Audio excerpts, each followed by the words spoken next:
새 번역 사도신경으로 신앙 고백하겠습니다. 저는 전능하신 아버지 하나님 천지의 창조주를 믿습니다. 저는 그분의 유일하신 아들 우리 주 예수 그리스도를 믿습니다. 그분은 성령으로 잉태되어 동정녀 마리아에게서 나시고 본디오 빌라도에게 고난을 받아 십자가에 못 박혀 죽으시고 장사된 지 사흘 만에 죽은 자 가운데서 다시 살아나셨으며 하늘에 오르시어 전능하신 아버지 하나님 우편에 앉아 계시다가 거기로부터 살아있는 자와 죽은 자를 심판하러 오십니다. 저는 성령을 믿으며 거룩한 공교회와 성도의 교제와 죄를 용서받는 것과 몸의 부활과 영생을 믿습니다. 아멘. 거룩하신 하나님 아버지 감사합니다. 간밤에도 편히 쉬게 해주시고 새벽에 기도하는 자리에 불러주시니 감사합니다. 이 시간 저희들 마음 중심으로 주님을 경외하게 하여 주시옵소서. 예수님 이름으로 기도드리옵나이다. 아멘. 찬송가 183장입니다.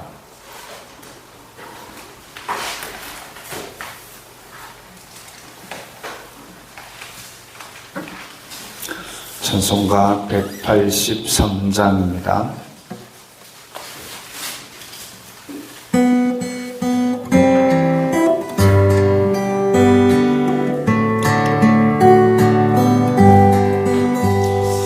빈들의 마른 풀같이 시들은 나의 영혼 주님이 약속한 성령 간절히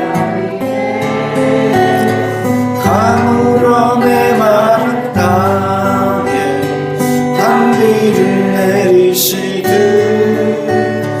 성령의 단비를 부어 새 생명 주옵소서. 반가운 빗소리 들려 산천이 춤을 추네. 봄비로 내리는 성령 내게도 주옵소서. 가물어 메마른 땅에 단비를 내리시듯 성령의 단비를 부어 새 생명 주옵소서.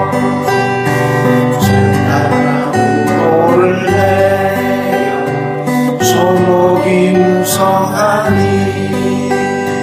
갈급한 내 심령 위에 성령을 부으소서.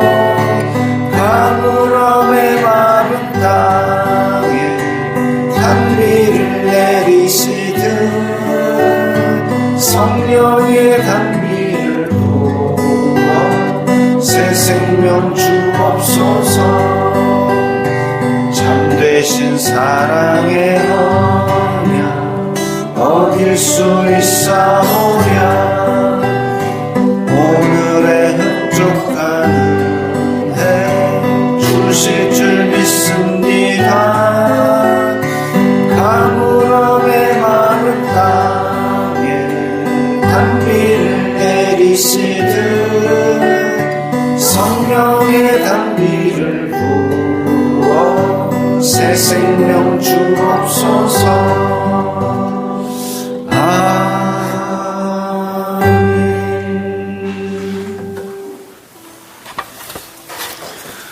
오늘 말씀은 신명기 11장 13절부터 17절까지의 말씀입니다.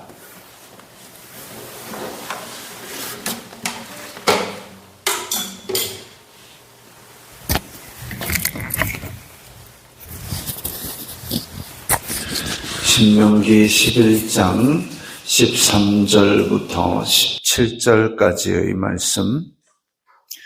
함께 읽겠습니다. 내가 오늘 너희에게 명하는 내 명령을 너희가 만일 청종하고 너희의 하나님 여호와를 사랑하며 마음을 다하고 뜻을 다하여 섬기면 여호와께서 너희의 땅에 이른 비 늦은 비를 적당한 때에 내리시리니 너희가 곡식과 포도주와 기름을 얻을 것이요 또 가축을 위하여 들에 풀이 나게 하시리니 내가 먹고 배부를 것이라. 너희는 스스로 삼가라. 두렵건대 마음에 미혹하여 돌이켜 다른 신들을 섬기며 그것에게 절함으로 여호와께서 너희에게 진노하사 하늘을 닫아 비를 내리지 아니하여 땅이 소산을 내지 않게 하심으로 너희가 여호와께서 주신 아름다운 땅에서 속히 멸망할까 하노라. 아멘. 하나님께서 주신 땅은 젖과 꿀이 흐르는 땅입니다. 젖과 꿀이 흐르는 땅에서 하나님께서 주시는 은혜의 비로 말미암아 풍성한 수확을 거둘 수 있는 땅입니다. 이집트는 강이 흐르고 그 강의 물을 사람이 발로 퍼서 농지에 대는 그런 땅이었지만 하늘을 바라보고 살아야 되는 땅. 그래서 하나님께서 은혜를 주시겠다고 약속하신 땅. 그렇기 때문에 젖과 꿀이 흐르는 땅이 되는 그 복의 땅을 주시는데 내 명령을 너희가 청종하고 사랑하여 섬기면 하나님께서 원하시는 것은 하나님을 사랑하고 하나님을 따르고 그 법을 따라서 규모 있게 살고 거룩하게 사는 것, 그거 원하시는 겁니다. 그리고 마음을 다하고 뜻을 다하여, 즉 딴 주머니를 차지 말라는 거죠. 그러니까 교회에도 갔다가 연말연심은 점치러도 갔다가 또 어디에 가가지고 절하라 그러면 절도 했다가 이렇게 이리저리 휘청거리는 삶이 아니라 마음과 뜻을 다해서 하나님만을 섬기면 그 복이 그대로 유지된다는 겁니다. 너희의 땅에 이른 비 늦은 비, 이른 비는 원래 이스라엘 땅에는 우기가 있고 건기가 있고 지중해성 기후는 원래 그렇습니다. 지중해 근처의 나라들은 우기가 있고 건기가 있고 우기는 겨울입니다. 우리로 말하면 겨울이지만 그 동네는 우리처럼 춥지는 않고 그냥 온난 습윤, 그러니까 약간 쌀쌀해지면서 촉촉한 기후가 있고 여름에는 고온 건조 아주 덥지만 우리나라나 일본처럼 습한 것이 아니라 건조하기 때문에 그래서 열풍이 불어오고 그래서 그때에 비를 내리지 아니하면 바짝 다 타들어갑니다. 우리는 날이 더우면 또 덥고 꿉꿉하고 이런 날씨가 되지만 그 동네는 덥고 건조하기 때문에 나오자마자 이게 딱 마릅니다. 그러니까 칭칭 싸매가지고 햇빛을 차단하는 게 더 우선되는 그런 나라죠. 자, 우기와 건기가 있고 겨울에는 이제 이른 비가 내려줘야 말랐던 대지에 이제 싹이 트고 그리고 늦은 비는 이제 3, 4월경에 내려가지고 수확을 할 때에 도움이 되는 열매 맺을 때에 바짝 물이 많이 올라오는 그런 비. 이른 비와 늦은 비, 뭐 정확하게 그 날짜를 기억할 필요는 없지만 이른 비와 늦은 비는 싹을 틔우는 비, 그리고 열매 맺게 하는 비, 이것들이 적당한 때에 내리게 되면 곡식을 얻고 포도주를 얻고 기름을 얻고 기름은 이제 올리브죠. 그러니까 밀과 보리 그리고 포도 그리고 올리브 이런 것들이 이 지역의 산물입니다. 이 지역의 산물이고 그리고 가축을 위하여 들에 풀이 나게 하시리니, 그래서 가축이 이 풀을 잘 먹으면 젖이 흐르는 땅이 되고, 앞에 이른 비, 늦은 비가 오면 꿀이 흐르는 땅이 되고, 이게 젖과 꿀이 흐르는 땅이죠. 그렇게 복을 주시기로 했으니까 마치 40년 동안 훈련받아서 매일매일의 만나를 바라고 살았던 것처럼 매일매일의 만나를 위해서 하나님을 의지했던 것처럼, 그래서 여기 이 땅에, 약속의 땅에 들어가서도 하늘에서 내리는 비를 바라보고 신앙생활을 착실히 해나간다면, 우리의 행복을 위해서 차근차근 하나님만을 섬긴다면 젖과 꿀이 흐르는 복이 계속될 것을 말씀하고 계십니다. 너희는 스스로 삼가라. 그래서 이 땅에서 살려면은 하나님의 명령들을 지키고 그 명령을 외워서 우리 자손들에게 들려주어서 다음 세대로 전수하고, 그러면 그 자손들이 또 하늘을 바라보고 차근차근 매일매일을 살아가는 거죠.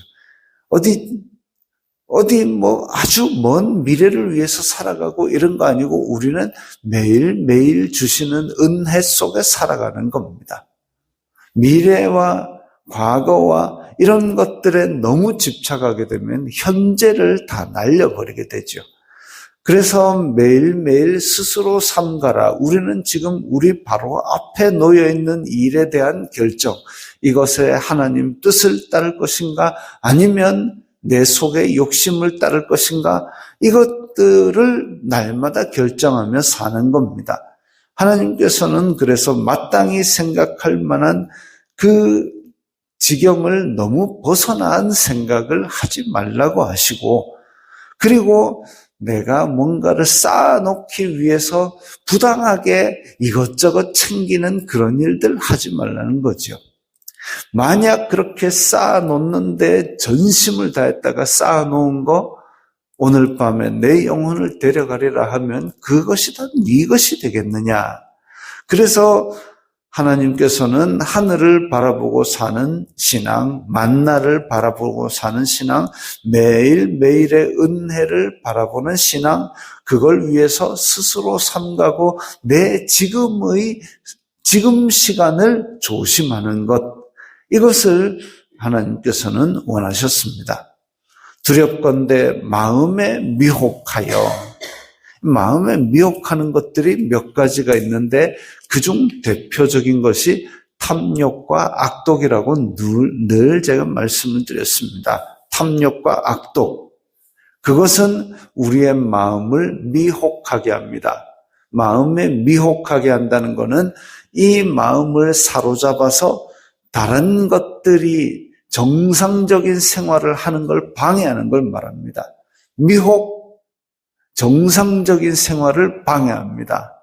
탐욕에 미혹되면 마음속이 탐욕으로 가득 차서 정상적인 생각을 못합니다.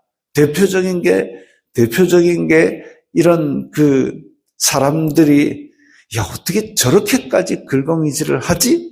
아니면 어떻게 그런 것까지 다른 사람들이 다 뭐라 그래도 얘는 그것만 가지고 막 탕진을 하는 거죠. 그래가지고 뭐 요즘 영끌 이런 거 들어보셨습니까? 영끌, 영혼까지 끌어모아가지고 요즘 뭐 주식이 뭐 많이 오른다 그러니까 대출 받고 빚내가지고 영혼까지 끌어모아가지고 빚으로 투자하는 영끌 빚투, 영혼까지 끌어모아가지고 빚을 내가지고 투자한답니다. 그러다가 만약에 주식이 내일 또 오른다는 보장이 어디 있습니까? 내일 만약에 탁 떨어지죠? 그러면 빚낸 것 이자도 못 갚아가지고 그렇게 황당하게 살아야 되는 거죠. 그러니까 자기가 100만 원 벌면 100만 원 버는 경제 규모 안에서 감사하면서 규모 있게 생활을 하고 거기서 조금씩 모으면 200만 원으로 살 수 있고 200만 원에서 규모를 이래야 되는데 100만 원 몰면서 저기 100만 경제 규모를 갖고 있는데 막 차를 5억짜리 사야 막 때깔이 나지 하면서 빚을 내갖고 할부를 해가지고 빚을 5억짜리 그 차를 5억짜리 사가지고 우왕 하고 몰고 다니면 폼이 납니까? 5억짜리 차 안에서 컵라면도 못 먹는 인생이 되는 것보다는 100만 원짜리 인생에서 감사하면서 행복하게 사는 게 맞습니다. 그런 게 미혹이죠. 제정신이 아닙니다.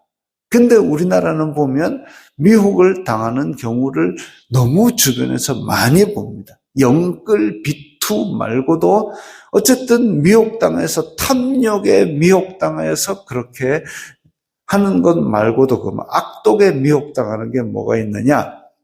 어제 제가 또 뭘 보니까 어떤 차가 지나가는데 자전거가 그 틈을 뚫고 와가지고 차 앞으로 확 끼어드는 거예요. 그래가지고 차가 놀래가지고 빵을 했습니다. 그러니까 자전거를 아예 딱 가로로 막아 서고 막 욕을 하는 거예요, 자전거가. 야, 제정신이 아니죠. 이게 악독입니다. 성질이 낮다고 해가지고 화가 날 수도 있죠. 빵 하면 자기도 놀랄 수도 있죠. 근데 그 전에 뭔 짓을 했냐면 자기가 달리는 차 앞으로 자전거로 확 끼어들었잖아요. 이건 잘못인데 그 잘못에 대해서 빵 했다고 성질이 난다고 자전거를 가로로 탁 놓고 욕을 하는 거, 이 제정신이 아닙니다. 미혹당해서 그렇습니다. 자기의 분노에 미혹당하는 사람들이 많습니다. 하여튼 대한민국의 뉴스를 보면 막 이게 화가 머리끝까지 찰랑찰랑 해가 건들기만 하면 활화산이 되는 사람들이 너무 많습니다. 빵 했다고 그래 도로를 틀어막을 일입니까? 근데 뉴스의 끝에 보니까 이 운전자도 성질이 보통이 아니에요. 다다다다 하는데 막 그래가지고 경찰 부를까 하고 막 뭐라 하고 막 이러니까 이 사람이 질려가지고 호다다 도망을 가는 걸로 끝이 났습니다만은, 자, 이게 성질이 난다고 성질에 미혹되면 일이 크게 벌어집니다. 참 안타까운 소식도 있습니다. 어떤 경기도인가에서 아파트에서 불이 났어요. 근데 그 불난 집에 보니까 뭐 이렇게 생활고가 힘들다라는 유서가 있고, 이 집이 그래서 법원 경매로 넘어가가지고 집을 빼줘야 되는 그 전날 아파트에 불이 났답니다. 불을 왜 났는지는 조사를 해봐야 알겠지만, 이런 것들이 참 안타까운 일이지만 이 사회에서 지금 벌어지는 일들이죠. 또 오래전 이야기입니다마는 집에 도둑이 들었어요. 근데 집에 도둑이 들었는데 빨래 건조대 그걸로 때려가지고 사람이 사망에 이르렀다면, 정확한 것은 우리가 영상을 보지 않았으니 알 수가 없지만 도둑이 든 것도 황당합니다. 내 돈이 없다고 남의 돈을 내놔라 하면 그건 안 좋은 겁니다. 내 돈이 없다고 남의 돈 내놔라 하는 것도 정상이 아니고, 도둑이 들어왔는데 빨래 건조대로 때렸는데 이 사람이 그것 때문에 넘어져가지고 머리를 부딪혀 죽었는지 어쨌든 그것 때문에 죽은 것도 정상이 아닙니다. 빨래 건조대로 때렸다? 만약에 진짜 심하게 빨래 건조대로 때려가지고 죽을 때까지 때렸다? 이것도 또 정상이 아닙니다. 이런 미혹 당한다라는 거는 탐욕이나 아니면 악독이지만 그냥 탐욕이나 화가 났든지 해가지고 정상이 아니다 싶은 정도의 행동을 막 하는 거를 우리는 미혹당했다라고 얘기합니다. 그리고 이스라엘 자손들은 그렇게 미혹당해가지고 다른 신들을 섬긴다. 내가 돈을 더 벌기 위해서 하나님은 매일매일의 은혜밖에 안 주지만 나는 곳간을 짓고 그득그득 채워놓고 살고 싶다. 바알에게 섬기고 아세라에게 섬기고, 이 미혹당하는 겁니다. 바알이 수확을 줍니까? 아세라가 수확을 줍니까? 비를 내려본 적이 있습니까? 아니요. 바알, 아세라는 지 앞가림도 못하는 그런 목석에 지나지 않습니다. 그런 거 하지 말라는 거죠. 마찬가지로 악독도 내가 화가 난다 그래가지고 미혹당한다 하나님께서 원하시는 일이 아니죠. 그래서 미혹하여 돌이켜 다른 신들을 섬기고 절하고 미혹당하면 하늘을 닫아 비를 내리지 않겠다. 매일매일에 주시는 은혜를 닫음으로써 바른 길로 돌아오라고 촉구하시는 겁니다. 속히 멸망할까 하노라 그러지 말라는 거죠. 실제로 북이스라엘 아합 왕 때에 3년 6개월 비가 안 왔습니다. 그래가지고 비가 안 와가지고 비 내려달라고 회개하고 돌아온 게 아니라 더욱 우상을 섬겼죠. 바알을 섬기고 아세라를 섬기고 그래가지고 하다못해 엘리야가 그래 누가 하나님인가 백성들 다 모아가지고 한번 봅시다. 그렇게까지 했는데도 불구하고 이 이세벨이라는 왕비가 또 저거 엘리야 죽여버리겠다고 그 난리를 치는 게 바로 이 미혹당하는 겁니다. 미혹당하면 하늘을 닫아서 하나님께서 바른 길로 돌아오라고 하시는데도 불구하고 이 아합 왕 때에 이 율법을 무시하고 하나님을 무시하고 엘리야를 잡아 죽이려고 그랬습니다. 오늘 피었다 지는 들풀도 입히시는 하나님. 그 하나님께서 우리에게 미혹당하지 말라고 말씀하십니다. 우리의 마음에 가장 약한 부분을 미혹합니다. 욕심을 채워준다고 미혹합니다. 또 우리의 분노가 터뜨려야 시원하다고 미혹합니다. 그런데 넘어가지 말아야 하는데 안 넘어가려면 우리의 약한 부분들을 다 하나님 앞에 내어놓고 그 말씀을 따르기 위해서 애를 쓰고 말씀과 기도로 날마다 거룩한 삶을 추구할 때에 성령님께서 도와주셔서 우리의 약한 부분을 미혹에 넘어가지 않게 지켜주시는 줄 믿습니다. 주기도문 하겠습니다. 하늘에 계신 우리 아버지의 이름을 거룩하게 하시며 아버지의 나라가 오게 하시며 아버지의 뜻이 하늘에서와 같이 땅에서도 이루어지게 하소서. 오늘 우리에게 일용할 양식을 주시고 우리가 우리에게 잘못한 사람을 용서하여 준 것 같이 우리 죄를 용서하여 주시고 우리를 시험에 빠지지 않게 하시고 악에서 구하소서. 나라와 권능과 영광이 영원히 아버지의 것입니다. 아멘.